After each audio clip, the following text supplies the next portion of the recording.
Olá, eu sou o professor Guilherme Soares da Souza, professor de Biologia.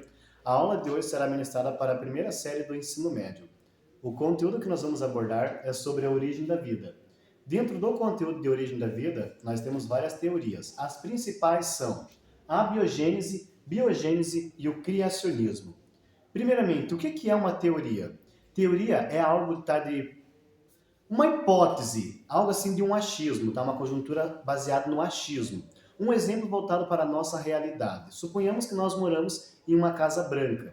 Eu, para mim, acho que uma casa, para ela ser bonita, tem que ser com a coloração amarela. Porém, eu não consigo cientificamente comprovar essa minha teoria. E isto é uma teoria, o achismo, tá? Agora vamos falar sobre a abiogênese.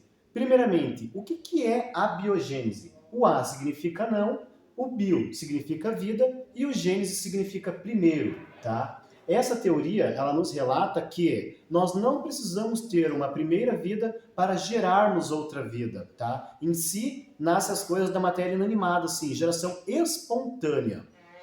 A teoria da abiogênese afirmava que a vida surgia da matéria inanimada, ou seja, do material sem vida. O filósofo grego Aristóteles, que contribuiu em vários aspectos para o desenvolvimento da sociedade, era um dos defensores dessa teoria, que era aceita por importantes estudiosos. Tá? Então, em si, o Aristóteles, ele foi o que mais defendeu, tá, essa teoria em si. Segundo a teoria da geração espontânea, criar um ser vivo era bastante simples. Podíamos, por exemplo, criar ratos a partir de roupas sujas e alguns grãos de trigo. Fazendo essa mistura, bastava esperar alguns dias e teríamos um novo ser, criado a partir de matéria inanimada. Para Aristóteles, tá, voltando em si, para a teoria dos nossos dias atuais, suponhamos que eu trabalho manhã, tarde e noite. Tá? Então, pela noite em si, quando eu chegar em casa, a minha roupa vai estar suada. Se eu tirasse a minha roupa, segundo a teoria do Aristóteles da abiogênese, se eu tirasse a minha roupa, tá, principalmente a minha camiseta, colocasse atrás da porta e jogasse trigo, farinha de trigo lá em cima, passado alguns dias, tá? Basicamente 20 dias, quando eu fosse olhar aquela roupa novamente, tá? Ia ter camundongos. É claro que sim, vai ter camundongos, por quê? Pelo odor característico daquela roupa e também pelo alimento, no caso a farinha de trigo que está lá. Porém, Aristóteles ele acreditava que a junção, tá, do trigo mais o suor dele deu origem àqueles camundongos. Essa teoria, ela perdurou por muitos e muitos anos, até que dois cientistas, tá? Eles resolveram, pessoal, fazer um experimento para quebrar essa teoria. Aqui nós podemos ver, tá, em si, essa teoria do Aristóteles. A camiseta suja mais a farinha de trigo, que é igual aos camundongos, tá? O primeiro cientista que nós iremos estudar, que tentou refutar, que tentou acabar com a biogênese, é o Francesco Redi. Na teoria dele, pessoal, o que ele fez? Ele pegou três Beckers, tá? O primeiro Becker, ele colocou a carne putrificada e deixou aberto. No segundo Becker, também colocou a carne putrificada, porém ele fechou esse vaso em si com um gaze. E no terceiro Becker, também temos aqui a carne putrificada. Quem não sabe que a carne putrificada é carne em decomposição. E agora ele colocou, sinceramente, aqui ó, a tampa tampando esse frasco, tá? Aqui podemos ver que temos a presença das moscas. Essas moscas aqui, elas vão depositar, pessoal, as larvas dela ali. Sendo assim, vai dar origem a um novo ser. Somente com esse primeiro Becker aqui, ele já tentou acabar com a teoria da abiogênese. Porém, ainda temos mais dois para ser estudado. No primeiro aqui, pessoal, em si, tá? Vocês podem ver ó, que as moscas, no caso, elas depositaram as suas larvas aqui na tampa. A carne putrificada em si, ela entrou em decomposição, né? Em si acabou aquela putrificação dela em si. As moscas depositaram as suas larvas aqui em cima, porém elas não entraram para a carne. Já no terceiro Becker, tá? Em si, as moscas em si ó, também depositaram as suas larvas aqui em cima e a carne ficou intacta aqui na sua putrificação. Sendo assim, ele chegou e falou para todos, consegui acabar de mistificar com a teoria da abiogênese. Quando ele foi em si fazer um estudo nas 3 carnes que estavam em putrefação, ele viu que, mesmo que aqui, ó, as moscas não conseguiram depositar as suas larvas, tinha micro-organismos, tá? Então, assim, né, ele foi fazer o estudo e ainda não conseguiu comprovar a teoria da abiogênese, que ela estava errada. O próximo cientista é o Louis Pasteur, tá? Ele utilizou 3 gargalos. Essa curvatura que temos aqui no segundo gargalo é denominado como pescoço de cisne, tá? Dentro agora sim, pessoal, nessa teoria aqui, nessa prática, o Francesco Redi ele utilizou uma carne putrificada, o Louis Pasteur ele utilizou um caldo nutritivo.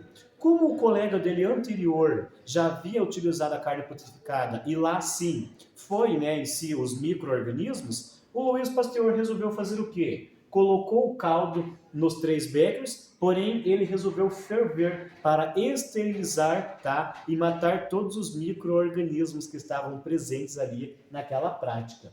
Aqui, pessoal, podemos ver que ainda tem, tá, o pescoço de cisne aqui, né? E os micro-organismos não conseguiram chegar até o caldo nutritivo. Porém, eles ficaram presos aqui no gargalo, tá? Sendo assim, somente com essa prática aqui, ele já conseguiu acabar com a biogênese. Mas ainda temos esse outro aqui. Para que ele pudesse realmente comprovar a teoria da biogênese, que ela estava correta, né, e acabar, desmistificar a teoria da abiogênese, ele resolveu cortar. Ele quebrando, cortando esse pescoço de cisne, ele pôde perceber que agora os micro-organismos, tá, começaram a entrar no caldo nele aqui, ó, nutritivo. Sendo assim, ele conseguiu de vez acabar com a teoria da abiogênese. A próxima teoria que nós vamos ver é sobre a teoria, tá, da biogênese. Primeiro, bio significa vida, gênese significa primeiro. Já essa teoria, pessoal, ela nos traz um relato que nós necessitamos ter sim, tá, uma vida primeiramente para depois gerar outra vida, tá? Aqui, segundo a teoria da abiogênese, no caso da biogênese, todos os seres vivos são originados de outros seres vivos pré-existentes. Ou seja, um rato não pode nascer a não ser de outro rato. Essas espécies de anfíbios e répteis só podem nascer de espécies pré-existentes desses animais. Pessoal, primeiramente aqui, tá? Nós, seres humanos, somos um exemplo maravilhoso da teoria da biogênese. Primeiramente, unimos a célula reprodutora dos nossos pais, né? No caso, o pai, o espermatozoide, a mãe, o óvulo. A união, a fecundação, deu origem, tá, a um novo ser. No nosso caso mesmo, para nós nascermos, tem que ter o cruzamento, tá? A união, a fecundação dessas células daí. Em relação, pessoal, ao criacionismo, tá? O criacionismo é uma teoria que tenta explicar a origem da vida e a evolução do homem. No entanto, é importante ressaltar que a teoria criacionista segue uma linha de pensamento distinta da teoria evolucionista.